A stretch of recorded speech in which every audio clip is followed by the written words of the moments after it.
বৈষম্য বিরোধী ছাত্র আন্দোলনে শহীদদের স্মরণে শরীয়তপুর পৌরসভা যে সামনে আমরা দেখতে পাচ্ছি সাধারণ শিক্ষার্থীরা মোমবাতি প্রজ্বলন করছে এবং এখানে আমরা দেখতে পাচ্ছি শত শত সাধারণ শিক্ষার্থীদের সাথে এখানকার যারা স্থানীয়রা রয়েছেন সাধারণ জনগণ কিন্তু এখানে অবস্থান করেছে। আমরা দেখতে পাচ্ছি এখন কিন্তু তারা জাতীয় সঙ্গীতের জন্য প্রস্তুতি নিচ্ছে। আমরা এখানকার যারা রয়েছে সাধারণ শিক্ষার্থী তাদেরকে দেখতে পাচ্ছি তারা কিন্তু জাতীয় সঙ্গীতের জন্য এখানে প্রস্তুতি নিচ্ছে। আমরা এখানকার সাধারণ শিক্ষার্থীদের দেখছি এবং এখানে যারা গণমাধ্যম কর্মী রয়েছেন তারাও কিন্তু এখানে উপস্থিত রয়েছেন। আমরা দেখতে পাচ্ছি একজন আরেকজনের হাতে মোমবাতি দিয়ে মোমবাতি প্রজ্বলিত করে তারা শহীদদের স্মরণে এখানে অবস্থান নিচ্ছে আমরা দেখতে পাচ্ছি।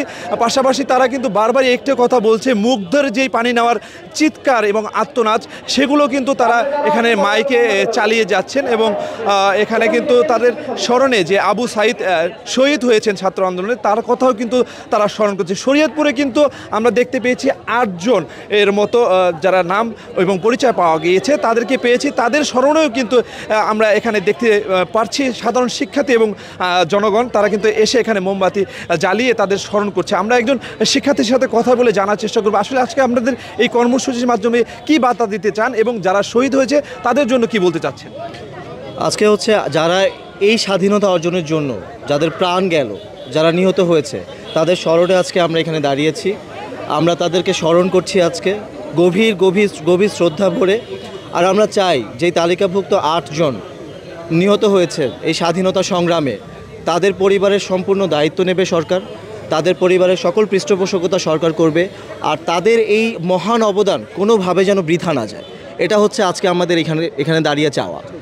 জি ধন্যবাদ। আপনাকে শুনছিলেন একজন সাধারণ শিক্ষার্থীর কথা। আমরা একজন নারী শিক্ষার্থীর সাথে কথা বলবো। আসলে এই যে আন্দোলন হয়েছিল এবং শিক্ষার্থীরা শহীদ হয়েছেন তাদের স্মরণে আজকে মোমবাতি জ্বালিয়েছেন, আপনারা চান কিনা আরও যারা সরকারে থাকবেন তাদের এই অপকর্মের দ্বারা কোনো শিক্ষার্থী নিহত হবে এরকম কি আপনারা চান কিনা, নাকি নতুন বাংলাদেশে নতুনভাবে সরকার পরিচালনা করবে এটি চাচ্ছেন? অবশ্যই আমরা চাচ্ছি যে এখন বর্তমানে যে সরকারগুলো আছে বা আমরা চাচ্ছি যে আমাদের প্রতিনিধিত্ব করবে, আমাদের যারা সাধারণ জনতা আছে আমরা তো আমাদের প্রতিনিধিত্ব করবে, আমাদের হয়ে কথা বলবে এবং আমরা চাই কোনো দুর্নীতিমুক্ত আমরা দেশ চাই। আমরা যেহেতু দেশ স্বাধীন করেছি অনেক কষ্ট করে, অনেক ভাইদের প্রাণ গিয়েছে, অনেক বোনদের প্রাণ গিয়েছে, এগুলো মনে পড়লে এখনও কষ্ট লাগে অনেক। আমরা চাই না আর কোনো মায়ের বুক খালি হোক, আমরা চাই না। এটাই আমার আমি কথা বলতে পারতেছি না, এত বেশি ইমোশনাল হয়ে গেছি।